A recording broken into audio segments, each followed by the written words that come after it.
마가복음 9장 42절에서 50절입니다.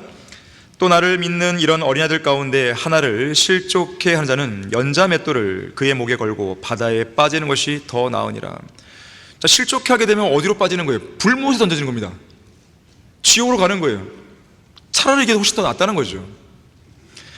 내 손이 너를 실족해 하거든 잘라버리라. 두 손을 가지고 결코 꺼지지 않는 불 속인 지옥에 들어가는 것보다 불구자로 생명에 들어가는 것이 더 나으니라. 그곳에는 그들의 벌레도 죽지 않고 불도 꺼지지 아니하느니라. 내 발이 너를 실족해 하거든 잘라버리라. 두 발을 가지고 결코 꺼지지 않는 불 속인 지옥에 던져지는 것보다 절름발이로 생명에 들어가는 것이 더 나으니라. 그곳에는 그들의 벌레도 죽지 않고 불도 꺼지지 않으니라.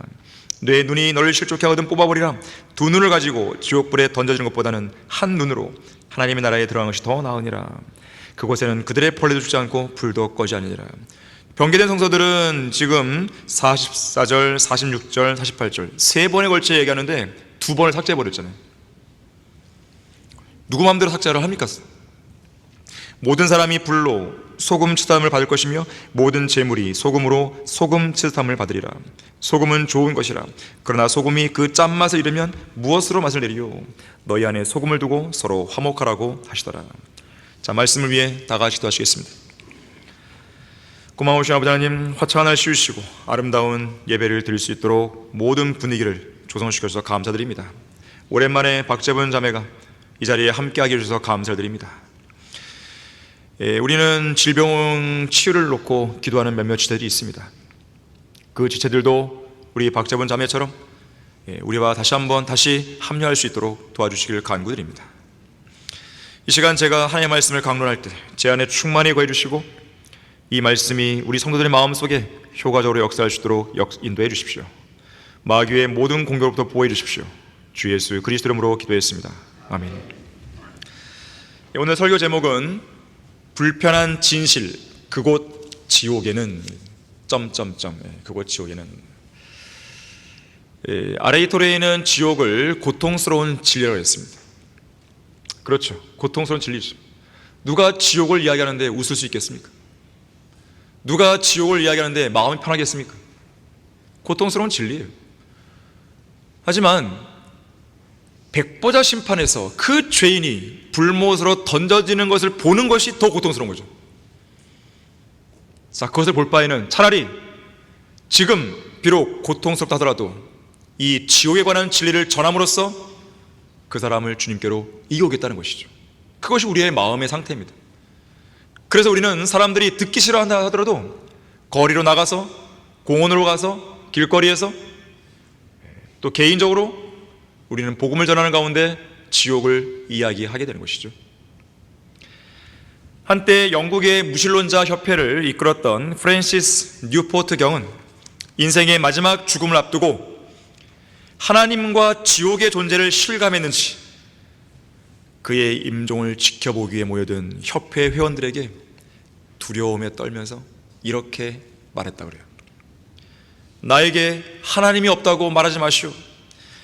나는 이제 그분이 존재한다는 것을 알게 되었고 또 매우 화가 난 그분 앞에 내가 서 있다는 것을 느끼고 있으니까 지옥이 없다고도 말하지 마시오. 나의 혼은 벌써 그곳에 불길을 쏘러 들어가고 있는 것을 느낄 수 있으니까 나에게 희망이 남아있다고 말하지 마시오. 나는 이미 영원토록 그곳에서 빠져나올 수 있는 가망성이 전혀 없다는 것을 알고 있으니까. 불쌍한 사람들이여, 나의 임종을 지켜보게 모여든 불쌍한 사람들이여, 내가 지금 그대들에게 바라는 것이 있다면 이제라도 각자의 우상을 버리고 하나님을 믿는 것이오. 나는 이미 늦었어. 나는 그 기회를 다 잃어버렸어. 자, 그런가 하면 세상 언론이 그토록 극찬했던 프랑스의 철학자 볼테르는 종종 이렇게 말했어요. 생전에 한창 젊을 때, 잘 나갈 때, 앞으로 100년 안에 하나님을 믿는 따위의 미신적인 사람들은 지구상에 단 한 사람도 안 남게 될 것이다. 내가 그렇게 만들겠다 그랬어요. 하지만 그가 죽은 이후로 지금까지 무려 248년이 지나왔지만 하나님을 믿는 구원받은 그리스도인들은 절대로 사라지지 않았죠. 오히려 더 많이 늘어났습니다. 어쨌든 당시에 하나님을 믿지 않았던 수많은 프랑스 국민들은 볼테르의 그런 강연을 듣고 무척 환호했습니다. 볼테르가 신이 났겠죠. 그래서 프랑스 파리 대로 한가운데 서서 하나님을 향해 욕을 퍼붓기도 했습니다. 하늘을 쳐다보면서 정말로 하나님이 계시다면 이렇게 욕지거리를 퍼붓는 나를 이 자리에서 쓰러뜨려 보십시오. 하나님을 향해서 비아냥댔습니다. 하지만 나중에 그가 병들어 죽게 되었을 때 볼테르는 자신을 진찰하러 온 의사에게 다음과 같이 간절히 부탁했다 그러죠. 저의 생명을 6개월만 더 연장해 준다면 저의 전 재산을 다 드리겠습니다. 의사는 난감한 표정을 지으며 이렇게 말했다 그러죠. 볼테르 씨, 선생님의 생명은 6개월은 고사하고 앞으로 6시간도 연장할 수 없습니다. 이 말에 볼테르는 조용히 속삭입니다. 이제 나는 지옥으로 떨어지는구나. 1778년 2월 28일 볼테르는 죽기 직전에 쓴 어떤 편지에서 이렇게 말했어요. 나는 하나님을 멸시했으나 친구들은 사랑했고 적들은 미워하지 않았지만 이제 이 미신, 기독교라는 미신을 혐오하며 죽는다. 결국 볼테르는 아편 중독자로 생을 마감합니다. 아편을 과다 복용해서 82세에 비명을 지르며 죽었다 그래요. 그의 참혹한 죽음을 옆에서 지켜봐야 했던 한 간호사는 이렇게 말했죠. 유럽의 온 재산을 다 준다 해도 죽어가는 또 다른 무신론자, 볼테르 같은 그런 무신론자를 다시는 돌보고 싶지 않다. 그녀의 증언에 따르면 볼테르는 죽기 직전 마지막 2달 동안 하나님과 인간에 대해 이를 갈았다 그래요. 그러면서 나는 하나님과 인간으로부터 버림을 받아노라고 고래고래 비명을 질렀다 그러죠. 그는 자기의 무신론자 친구들까지 비방했습니다. 그리고 마지막 순간에 가서는 예수님의 환상을 보았는지 아니면 환영이었는지 착각이었는지 이렇게 소리를 쳤습니다. 저리 비켜! 이 망할 것. 자, 그럼에도 불구하고 프랑스의 60만 명의 어리석은 카톨릭 교도들은 그렇게 비참한 죽음을 맞이한 볼테르를 다음과 같이 극찬했어요. 볼테르는 우리 인류의 마음속에 위대한 자극을 주었으니 우리 모두 자유를 얻게 해준 것이다. 도대체 무슨 자유예요? 무슨 자유? 죄와 사망의 법에서 해방시켜야 자유죠. 도대체 무슨 자유를 줬다는 말이에요? 한편 영국의 정치 철학자이자 평생을 하나님을 대적하며 살았던 토마스 홉스는 죽기 직전에 이렇게 말했다고 합니다. 내가 온 세상을 가졌다면 단 하루를 더 살기 위해서라도 기꺼이 그 온 세상을 내어주리. 지옥에서 빠져나올 구멍을 찾을 수 있다면 너무나 기쁠 것이네. 나는 지금 어둠 속으로 들어가고 있도다. 하지만 지옥에는 빠져나올 수 있는 구멍이 없습니다. 물론 지옥에는 들어가고 나갈 수 있는 문들이 있죠.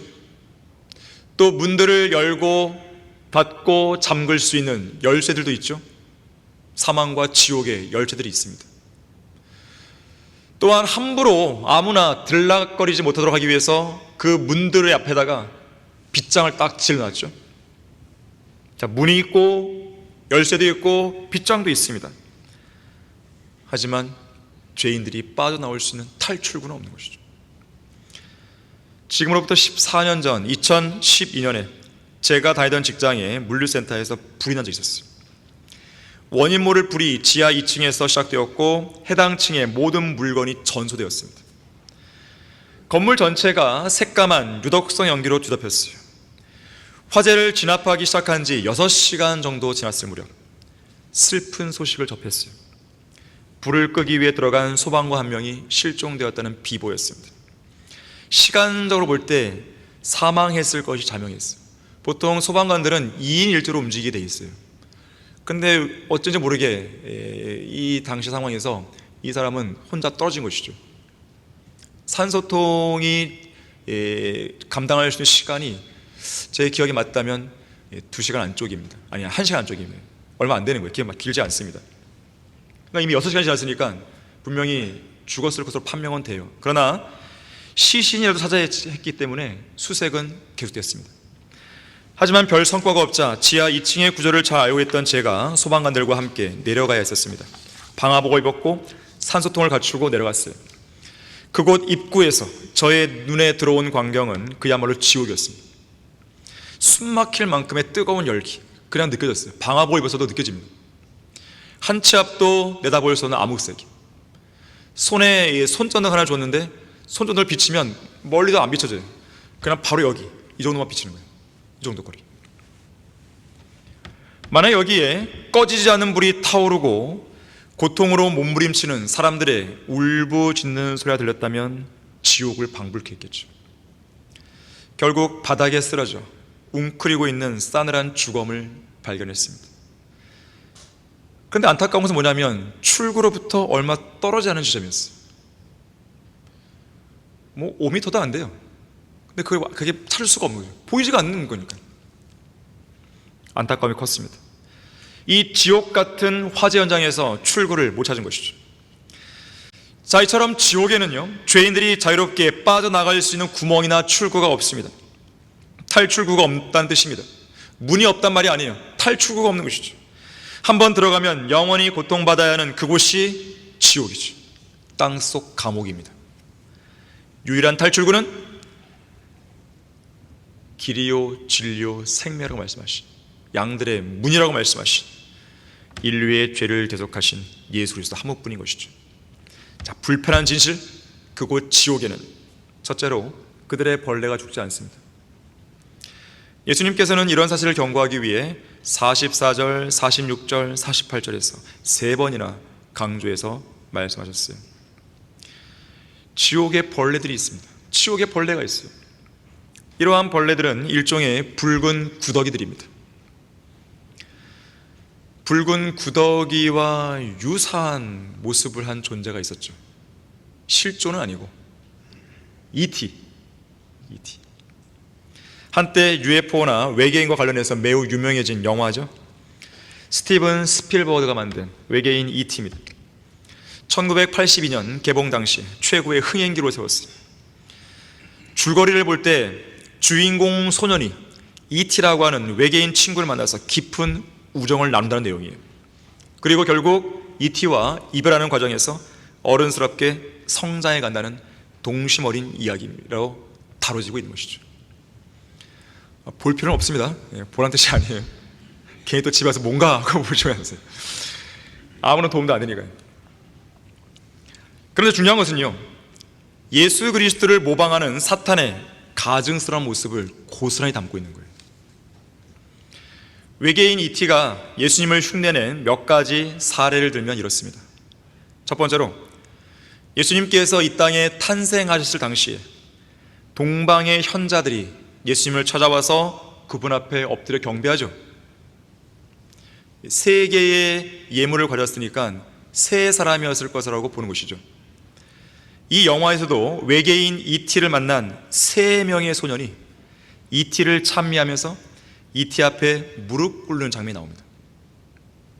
두 번째로, 예수님은 어린아이를 사랑하시죠.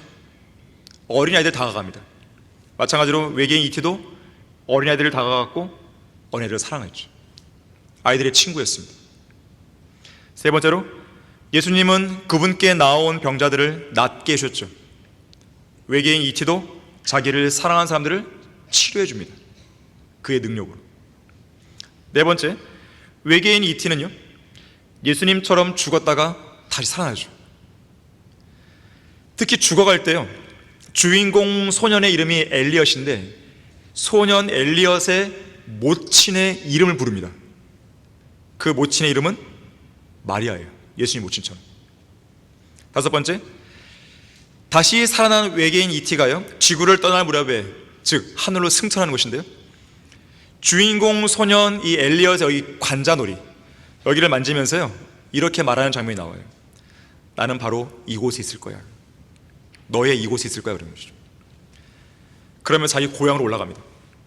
자, 이것은 요한복음 14장에서 예수님이 제자들에게 위로자이신 성령님을 보내주겠다고 약속하시면서 말씀하신 내용과 일치합니다. 뭐 더 있지만요, 주요 내용만 말씀드린 것입니다. 이처럼 외계인 이티는 예수 그리스도의 죽음과 부활과 승천을 아주 가증스럽게 모방한 것이에요. 하지만 이티는 저 우주에서 내려온 존재가 아닙니다. 오히려 지옥에서 올라온 벌레의 모습이죠. 벌레 같은 존재예요. 꼭 벌레가 그러한 모양이다 그런 말이 아니라 일종의 큰 벌레죠.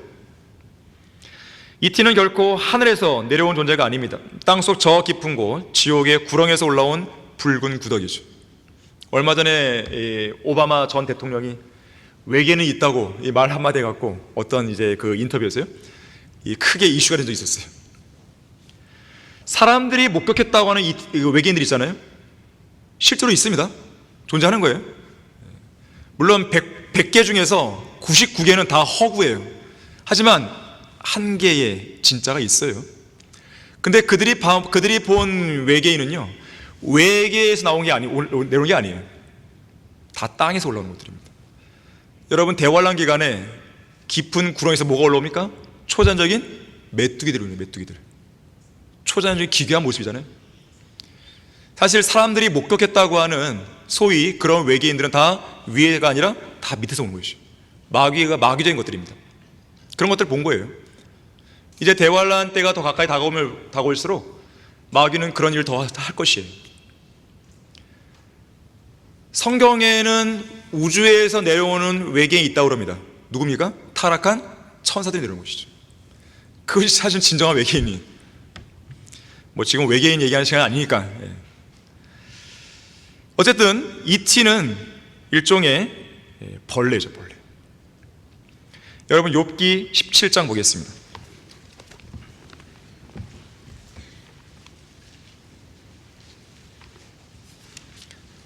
욥기는 성경에서 가장 먼저 기록된 책이죠. 여기는 벌레에 관한 언급이 많이 나옵니다. 다른 책들에 비해서. 욥기 17장 13절 14절에서 내가 기다리면 음부가 내 집이 되나니 내가 흑암 속에서 내 침상을 만드는도다. 내가 썩는 것에게 말하기를 너는 내 아비라 했고 벌레에게 말하기를 너는 내 어미요 누이라 하였도다. 지금 욥은 자기 자신이 벌레들로 구성된 가족 안에 속해 있다고 고백하는 겁니다. 내 어미요 내 누이라 그랬어요. 왜냐하면 장차 죽게 될 욥의 몸은 뭐가 먹는 거예요? 벌레가 먹는 거죠. 벌레 먹고 썩어 버릴 것이기 때문에 그렇습니다. 욥기 21장 26절을 보십시오.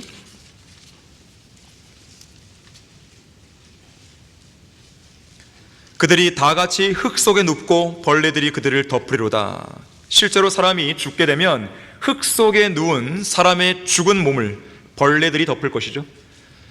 뒤덮은 벌레들은 그 몸을 마치 자기 소유인 양 갉아먹을 것입니다. 24장 19절 20절도 보겠습니다. 24장 19절 20절 가뭄과 더위가 눈 녹은 물을 말리니 음부도 죄지은 자들에게 그렇게 하노도다.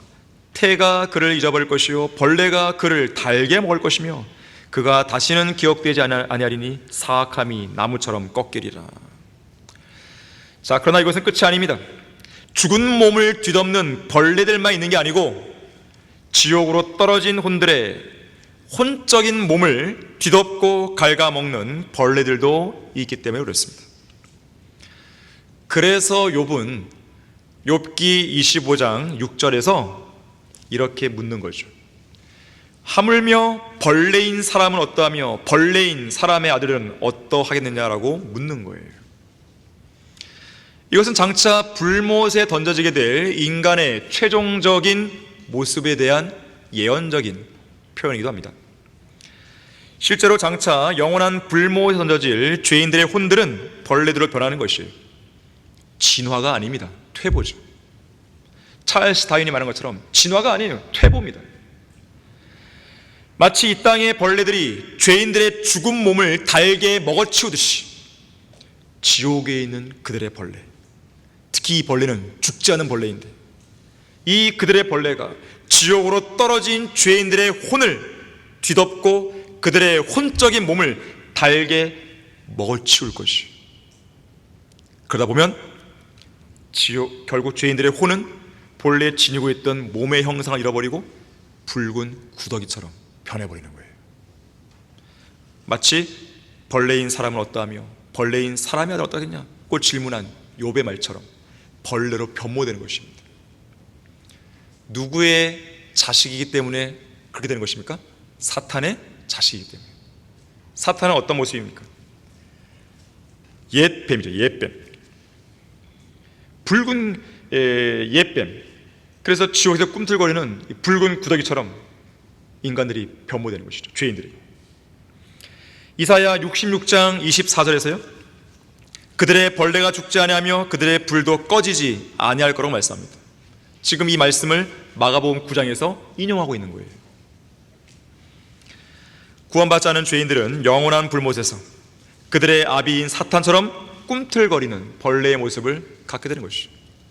원래 혼은 어떤 모양입니까? 우리 육신과 모양이 비슷하잖아요. 똑같잖아요. 다만 비물질이고 불멸이죠. 똑같이 생겼어요. 그런데 이 몸의 형상을 잃어버리는 거예요. 그 혼이 벌레 같은 모습이 되는 것이죠. 자, 뜨거운 불길이 솟는 지옥에 바로 벌레가 있습니다. 아닌 게 아니라 조셉 웰리스가 쓴 책 깊은 바다라는 책에는 이런 내용이 실려 있어요. 과학자들이 벌레를 발견했거든요.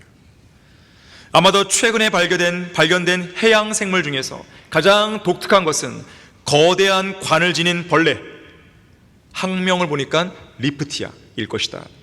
길이가 무려 2m 40cm 넘는 이 벌레들은 깊은 바닷속 분화구 근처에만 존재한다고 그랬어요. 불편한 진실.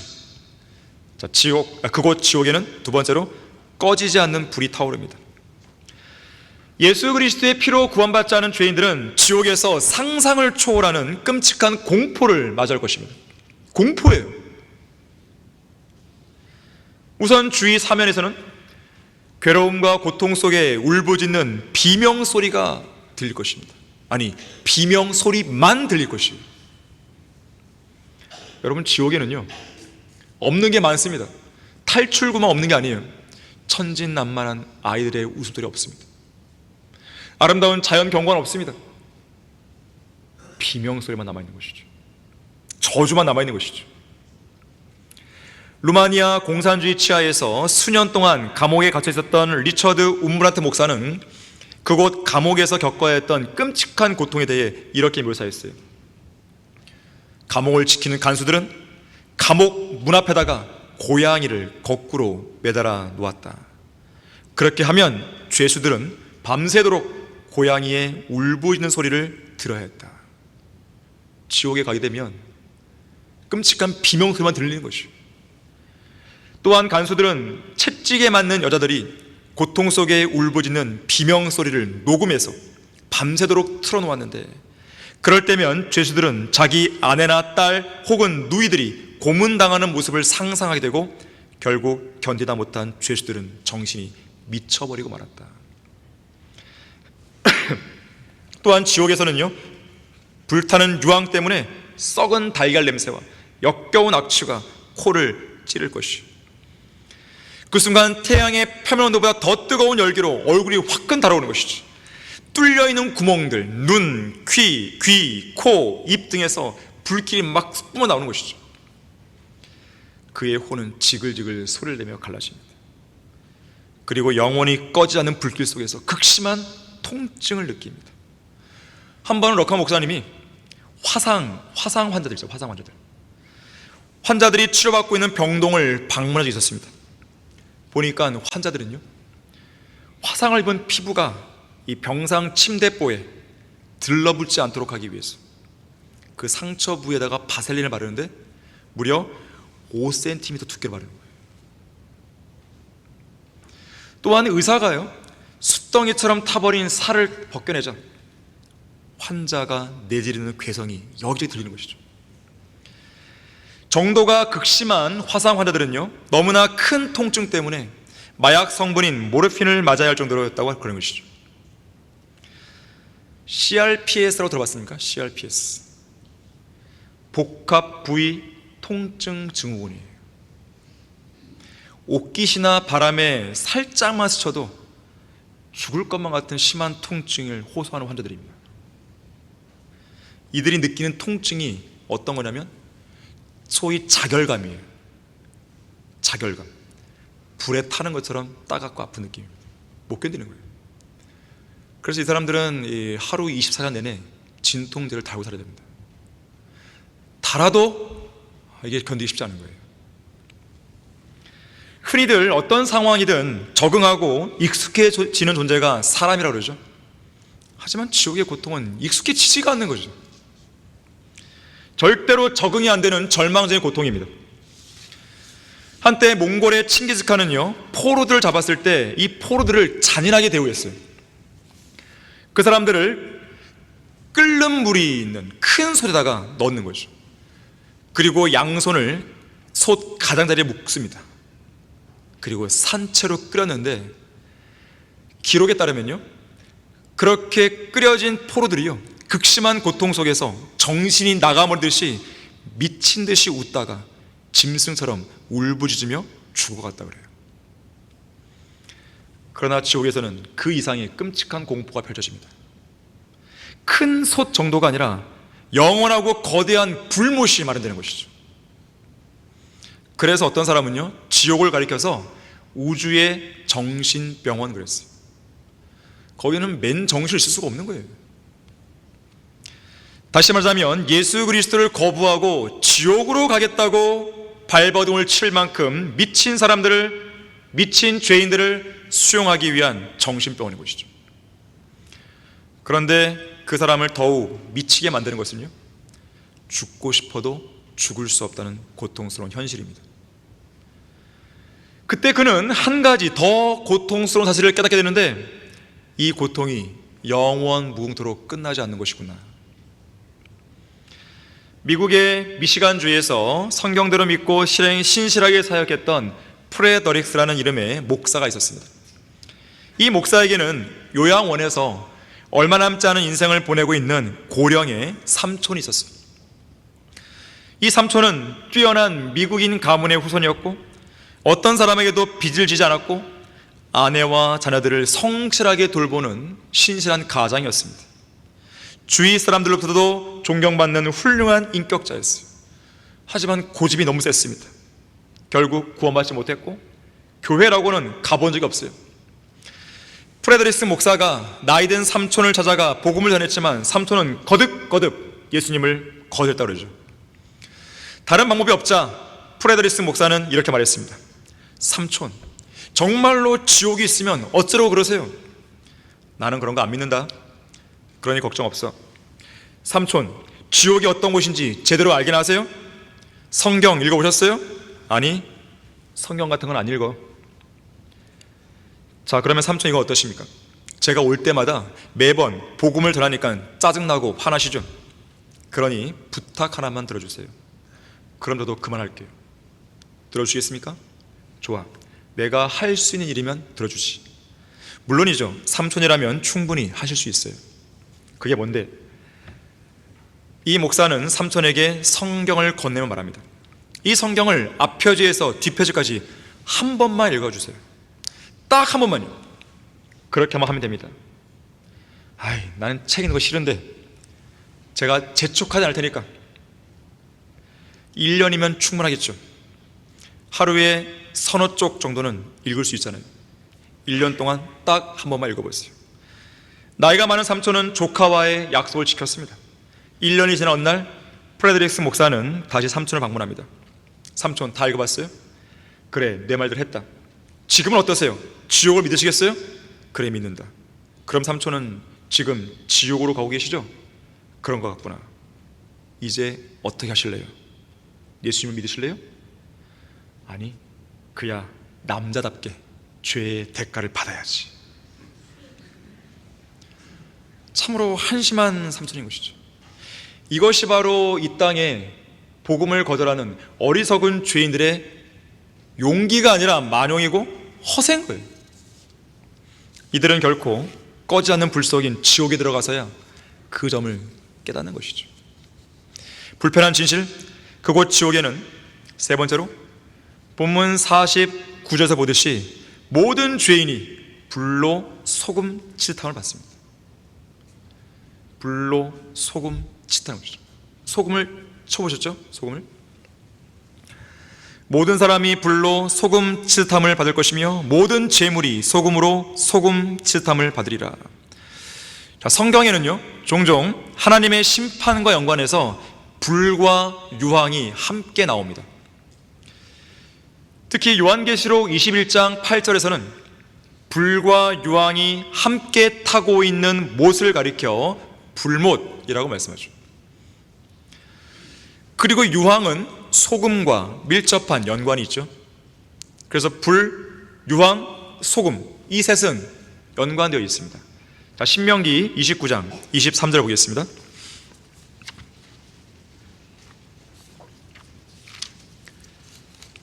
신명기 29장 23절에 보시면 거기 온 땅이 유황이 되고 소금이 되며 불타서 심지도 못하고 열매를 내지 못하며 거기에서 어떤 풀도 자라지 못하는 것이 주께서 그분의 성내심과 그분의 진노하심 가운데서 멸망시키신 소돔과 고모라와 아드마와 스보임의 멸망과 같도다 할 것이요. 자, 여기에 소돔이 나오죠. 소돔 성읍은 하늘에서 불과 유황이 비오듯 쏟아져서 멸망한 저주받은 성읍이었습니다. 창세기 19장 24절에는 하나님께서 그 불과 유황을 직접 하늘에서 비처럼 내렸다고 말씀합니다.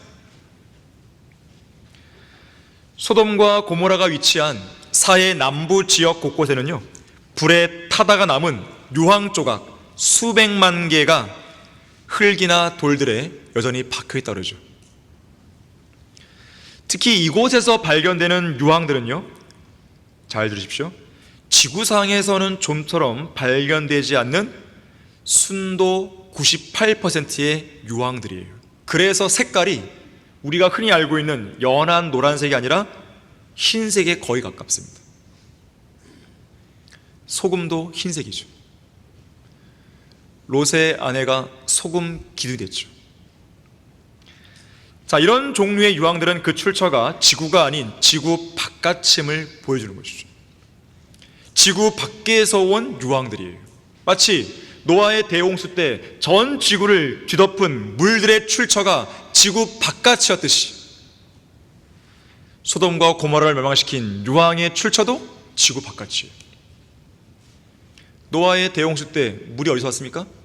깊음. 둘째 하늘과 셋째 하늘 사이에는 깊음. 거대한 물층이죠. 창세기 7장 11절 보니까 모든 큰 깊음에 샘들이 터지고 하늘의 창들이 열렸다 그랬어요. 마찬가지로 이 소돔을 멸망시킨 흰색에 가까운 유황들 역시나 지구 바깥에서 왔습니다. 이것을 마치 입증해 주기라도 하듯이 유황들이 실제로 하늘에서 지구로 떨어지는 현상이 과거에도 종종 목격된 적이 있었습니다. 예를 들면 고대 수메르의 한 천문학자가 점토판에 기록을 남겼는데요, 이렇게 쓰여 있습니다. 하얀 돌덩어리가 이 땅에 접근하여 격렬하게 휩쓸고 지나갔다. 지난 2013년에는요 러시아 첼리아빈스키 상공에서요 20m 크기의 유성이 공중 폭발하여 1000명의 시민들이 다친 사건이 발생했습니다. 그 폭발의 위력은 핵무기보다 더 강력했다 그래요. 1908년에는요 시베리아 퉁구스카에서 소행성이 공중 폭발해서 인근 50km 지역까지 파괴된 사례가 있었습니다. 1992년에는 미국 뉴욕의 한 마을에서 차량 옆에 떨어진 12.4kg의 무게의 운석이 발견됐는데 발견 당시 주변에는 짙은 유황 냄새가 풍겼다고 그러죠. 한편 최근에는요 목성 주위를 도는 2호 위성을 유황불 지옥이라고 말할 정도로 유황을 포함한 가스가 목성 지면에서 무려 150km 상공 높이까지 뿜어져 올라간 것이 관측되었습니다. 그런가 하면 지구 바깥의 소행성이나 행성들에는 유황 성분이 함유되어 있다는 것도 쉽게 확인이 됩니다. 자, 그 구체적인 방법이 무엇이었든지 간에 성경에 기록된 대로 주님께서 직접 하늘에서 소돔과 고모라 위에 유황과 불을 비처럼 내렸다는 것, 이것은 엄연한 사실입니다. 역사적인 사실인 것이죠.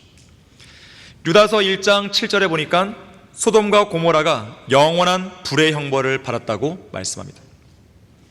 자, 하나님은 사람이든 성읍이든 불로 태워버리시는 분입니다. 우리 하나님은 소멸케 하시는 불이라고 히브리서 12장 29절이 말씀하죠. 성경에서요, 불, fire, 불이라는 단어가 처음으로 등장한 것은요, 소돔과 고모라가 멸망하는 사건 때입니다. 바로 이 불은 지옥이나 영원한 불못과 연관되어 있습니다. 자, 그런가 하면 레위기 2장 13절에서는요, 음식 제사의 모든 헌물을 간을 맞추는데 소금으로 간을 맞췄습니다.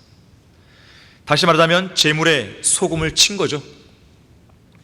마치 그런 모습으로 지옥에서는요, 지옥으로 들어간 죄인들에게 제물에 소금을 치듯이 뜨거운 불길이 소금 치듯 뿌려지며 고통을 줄 것입니다. 하지만 우리 그리스도인들은 지옥에서 불로 소금 치듯함을 받을 필요가 없죠. 왜 그렇습니까? 이미 화목 제물로 드려주신 예수 그리스도의 희생 제물 위에 이미 소금이 뿌려졌기 때문에 그렇습니다. 주님께서는 십자가라는 제단 위에서 우리를 위해 불로 소금 치듯함을 받으신 것이죠. 그뿐 아니라 지옥에까지 다녀오시면서 우리를 대신하여 불로 소금 치듯함을 받으신 것이죠. 요나가 사흘낮과 사흘밤을 고래 뱃속에 있었듯이 예수님도 사흘낮과 사흘밤을 땅의 심장 속에 계셨다가 다시 살아나신 것입니다. 다시 말하자면 땅의 심장 속에 위치한 지옥에 다녀오신 것이죠. 십자가 위에서 다 이루었다라고 외치시며 숨을 거두신 예수님은 우리의 모든 죄를 지옥으로 옮겨서 그곳에 다 쏟아 놓으신 다음 지옥의 문들을 지옥과 사망의 열쇠들로 걸어 잠그신 거죠. 마치 청소차가 온갖 쓰레기를 갖다 버리는 쓰레기 하치장에 가서 가득 싣고 온 쓰레기들을 모두 다 쏟아놓듯이 모든 죄를 지옥에 다 쏟아버리시고 빗장들을 지르신 후 다시 나오신 것입니다. 지옥에 가셨을 때 주님은 우리를 대신해서 불로 소금 치듯함을 받으신 것이죠. 자, 그러한 주님께서 우리 안에 계시기 때문에 우리는 이미 그분의 소금을 가진 것이나 다름없는 거예요. 하지만 그분의 소금을 갖고 있지 못한 죄인들은 소금의 짠맛이 아니라 지옥불의 뜨거운 맛을 보게 될 것입니다. 불편한 진실, 그곳 지옥에는 네 번째로 본문 50절에서 보듯이 짠맛을 간직한 소금의 임무를 수행해야 됩니다. 소금은 좋은 것이라, 그러나 소금이 그 짠맛을 잃으면 무엇으로 맛을 내리오? 너희 안에 소금을 두고 서로 화목하라고 하시더라. 자, 소금은 좋은 것이죠. 좋은 것이에요. 얼마나 좋은 것인가 하면 어떤 사람이 쓴 칼럼에 보니까 소금을 가지고 할 수 있는 활용법이 20가지나 된다 그래요. 목감기 때문에 목이 부어서 따가울 때는 따뜻한 소금물로 양치하는 것이 특효라 그래요. 소금은 좋은 것입니다. 그것도 한두 시간 간격으로 자주 해주면 효과가 더 크다 그럽니다. 또 껍질을 벗긴 과일을 소금물에 담갔다가 꺼내면 색이 변하지가 않아요. 또 민물에 사는 물고기처럼 살이 흐트러지기 쉬운 생선을 구울 때 소금물에 30분 정도 담갔다가 구우면 잘 흐트러지지 않습니다. 여자들의 경우에는요, 얼굴 화장이 잘 지워지지 않을 때 크림에 분말 소금을 조금 넣어서 닦아보면 화장이 깨끗해지게 지워진다고 그러죠. 또 아기들을 목욕시킬 때 목욕물에 소금을 넣으면 피부가 매끈해지고 염증도 생기지 않으렵니다. 바다 조개는 소금물에 담가두면 자연스럽게 속에 있는 흙이나 모래를 토해내죠. 커피를 마실 때 소금을 조금 넣으면 커피 향이 더 좋아진다고 그래요. 보리차도 마찬가지예요. 또한 기름이 많이 묻은 프라이팬을 닦을 때도 뜨겁게 달군 상태에서 소금을 뿌려 휴지로 닦아내면 쉽게 닦아내죠. 또 추운 겨울날 빨래할 때 헹군 물에 소금을 넣어 헹궈내면 밖에 널어도 얼지 않죠. 개미가 많은 집은요, 장롱 밑이나 구석에 소금을 뿌려 놓으면 개미가 없어진다 그래요. 왜 이렇게 집중을 잘하죠? 소금은 좋은 것입니다. 그만큼 소금의 가치도 대단해요. 그래서 고대 사회에서는 소금을 얻으려고 싸웠어요. 전쟁을 했죠. 전쟁을. 소금 때문에 싸운 거예요. 오늘날에는 그저 조미료 정도로 인식되지만 고대 사회에서는 소금의 가치가 인간의 생존과 직결됩니다. 그래서 그런 말이 있잖아요. 설탕은 욕망이고 소금은 생존이다 그랬습니다. 고대 중국, 이집트, 페르시아 등지에서는요, 소금의 생산과 공급을 국가가 독점도로 통제했습니다. 소금을 화폐로, 돈으로 쓰기도 했죠. 병사들의 월급을 소금으로 줬습니다. 급여나 월급을 영어로 셀러리예요. 썰트머니죠. 썰트머니. 소금 돈. 라틴어 살라리움에서 나온 것이에요. 성경에도 나옵니다. 에스라 4장 14절에 보니까 이제 우리가 왕의 궁으로부터 소금을 먹고 있으므로 그랬어요. 당시의 관리들이 페르시아의 왕궁으로부터 소금을 녹봉으로 받은 것입니다. 월급이죠. 그래서 고대 사회에서는 소금을 많이 가진 사람이 부자입니다. 그러한 부를 이용해서 권력을 좌지우지하게 됐어요. 그러다 보니까 소금은 부의 상징이자 권력의 상징입니다. 그래서 사람들은 소금을 가리켜 황금, 하얀 황금 이렇게 불렀어요. 자, 그런데 소금은 짠맛을 내야 정상이죠. 소금은 좋은 것인데 짠맛을 내야 좋은 것이에요. 짠맛이 안 나면 좋은 소금이 아닙니다. 한 번 어떤 정신병자가 바나나를 소금에 찍어 먹고 있었습니다. 그를 지켜보던 의사가 왜 바나나를 소금에 찍어 먹습니까? 물었어요. 그러자 정신병자가 말합니다. 아니, 그럼 내가 미쳤어요? 짜디짠 소금을 그냥 먹게? 자, 소금은 기본적으로 짜야 됩니다. 짠맛을 잃으면 안 돼요. 맛을 잃어버린 소금은 쓸데없는 소금입니다. 마틴 루터는 설교 메시지가 소금이라고 했어요. 여러분이 전파하는 말씀은 일종의 소금이 되어야 됩니다. 소금과 같은 메시지로 죄인들의 마음에 강력한 찔림을 줘야 돼요. 그들의 마음을 쓰라리게 만들어야 되는 것이죠. 벌어진 상처에다 소금을 뿌려보세요. 얼마나 아픕니까? 하지만 그 상처를 낫게 하는 놀라운 치유력을 발휘하는 것이죠. 너희의 말이 항상 은혜와 더불어 있게 하고 소금으로 맛을 내타라. 이는 각 사람에게 어떻게 대답해야 하는가를 알게 하려는 것이라고 했어요. 소금으로 맛을 내라고 했어요. 골로새서 4장 6절에서. 자, 소금으로 맛을 낸다는 것은 때에 맞는 적절한 말로 소금처럼 맛을 내라, 그런 의미도 있지만 상처에 소금을 뿌리면 엄청난 고통이 뒤따르듯이 때로는 진리의 말씀으로 죄와 비진리에 대해서 강력하게 책망하는 거예요. 지옥 갈 수밖에 없는 죄인들을 강력히 경고하는 거예요. 특히 소금은 짜기도 하지만요, 짠맛 때문에 갈증을 일으키죠. 우리는 소금과 같은 메시지를 전파함으로써 죄인들로 하여금 갈증을 느끼게 해야 됩니다. 어떤 갈증이에요?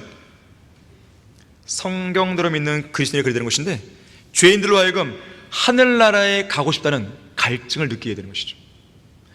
예수 그리스도를 믿고 구원받고 싶다는 그런 갈증을 느끼게 되는 것이죠. 나도 너처럼 말씀을 읽고 싶고 듣고 싶고 배우고 싶다는 그런 갈증을 느끼게 되는 것이죠. 나도 너처럼 기도의 응답을 받고 싶고 주님을 위해서 남은 생애를 살고 싶다는 갈증을 느끼게 만들어야 되는 것이죠. 하나님께서 베풀어 주시는 풍성한 은혜, 사랑, 자비를 경험하고 싶다는 그런 갈증을 느끼게 만들어야 되는 것이죠. 무엇보다도 고통스러운 지옥에서 구원받아서 복된 하늘나라로 들어오고 싶다는 갈증을 느끼게 되는 것이죠. 그것이 우리의 할 일입니다. 베드로전서 3장 15절에 보니까 너희 마음속에서 주 하나님을 거룩하게 여기며 너희 안에 있는 소망에 관한 이유를 묻는 모든 사람에게 답변할 것을 온유와 두려움으로 항상 예비하라 했습니다. 때를 얻든지 못 얻든지 말씀을 전파할 준비를 하라 했습니다. 상대방으로 하여금 갈증을 느끼게 할 그 준비가 되어 있어야 돼요. 여러분의 인생 자체가 소금이 되어야 되는 것이죠. 여러분 모두가 진한 농도로 짠맛이 제대로 나는 맛깔나는 그런 소금 같은 인생을 살아야 되는 것이에요. 결론적으로요, 성경에는요 죄인들이 지옥에서 울며 이를 갈고 있을 거라는 경고가 7번 나옵니다. 어떤 사람은 묻죠. 아유, 죽은 사람에게 무슨 이빨이 있어요? 다시 한번 강조합니다. 불멸하는 혼은 우리 몸과 똑같은 형태를 지니고 있습니다. 자, 실제 하는 지옥은 끔찍한 장소예요. 그곳에서 울며 이를 가는 것이죠.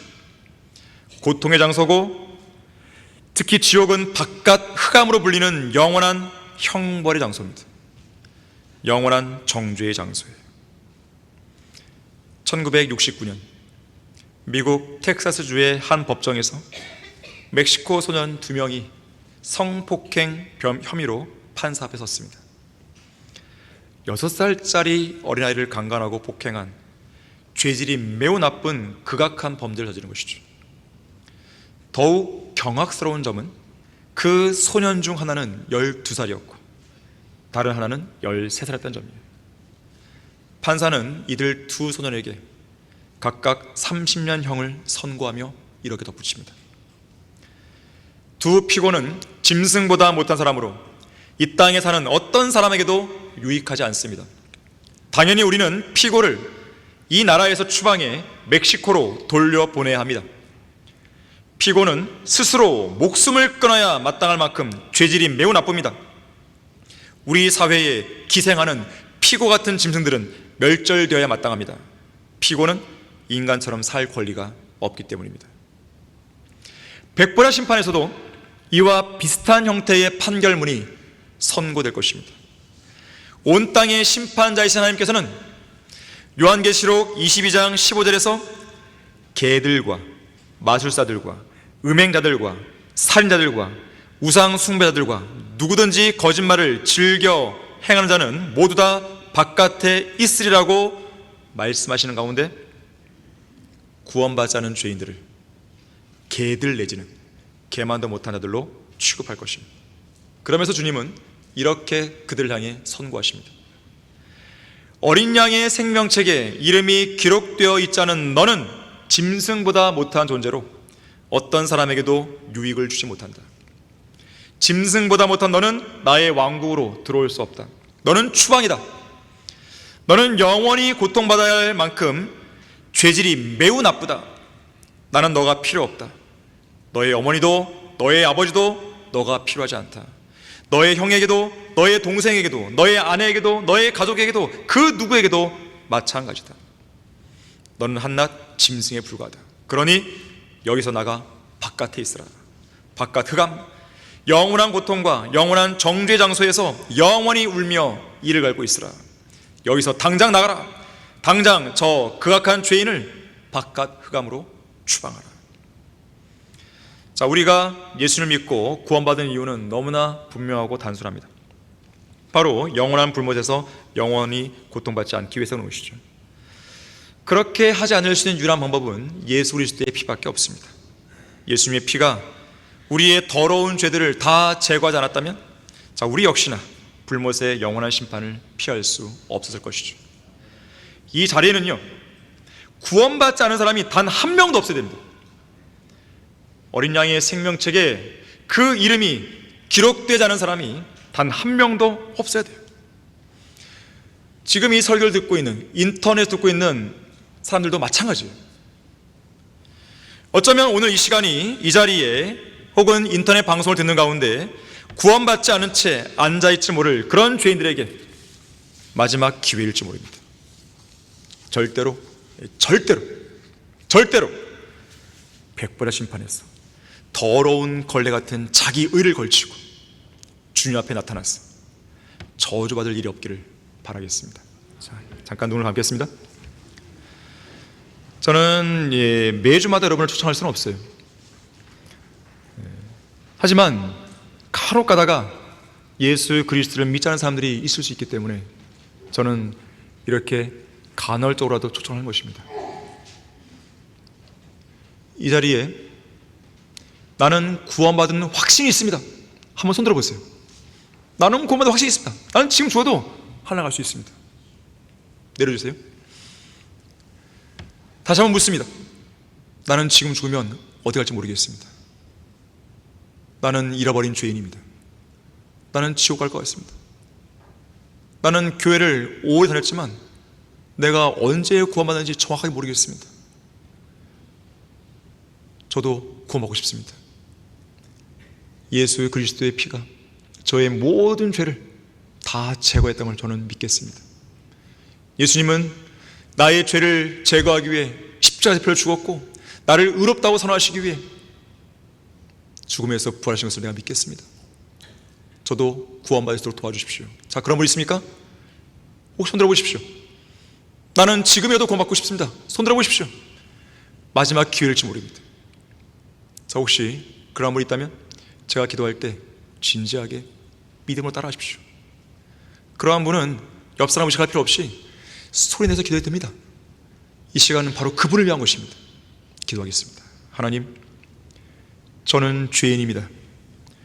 지금 죽으면 지옥에 갈 수밖에 없는 더럽고 추악하고 가증하고 불쌍한 죄인입니다. 그러나 저는 지옥 가고 싶지 않습니다. 예수 그리스도께서 저의 죄를 제거하기 위해 십자가에서 피 흘려 죽으시고 다시 살아나셨다는 사실을 제 마음속에 진실로 믿겠습니다. 제 마음속에 예수 그리스도를 저의 구주로 영접하오니 저를 구원해 주십시오. 예수 그리스도 이름으로 기도합니다. 아멘. 기도하겠습니다. 고마우신 아버지 하나님, 오늘 이 시간 지옥에 관한 아주 심각한 주제로 설교하게 해주셔서 감사드립니다. 저는 이미 성도들에게 이야기했습니다. 이 자리에는 결코 구원받지 않은 죄인이 있으면 안 된다는 것입니다. 그래서 저는 이 시간 성도들을 향해서 다시 한번 초청을 했었습니다. 실제로 그러한 것입니다. 그러나 우리는 구원받은 그리스도인으로서 만족하면 안 됩니다. 우리 주위에는 여전히 지옥으로 가는 불쌍한 죄인들이 많기 때문입니다. 그들은 우리의 손길을 기다리고 있습니다. 우리의 발길을 기다리고 있습니다. 한 손에는 성경을 들고 한 손에는 전도지를 들고 담대하게 입을 열어 복음을 전파할 우리의 발길을 기다리고 있는 것입니다. 죄인들에게 우리의 발길을 옮겨주십시오. 죄인들을 향해서 우리의 입을 담대하게 열 수 있도록 도와주십시오. 우리 가족, 친척, 주위 이웃들, 직장 동료, 그리고 학교 친구들, 선후배들, 우리가 만나는 그 누구라도 주저하지 않고 담대하게 복음을 증거할 수 있는 용기를 우리에게 허락해 주십시오. 주 예수 그리스도 이름으로 기도했습니다. 아멘.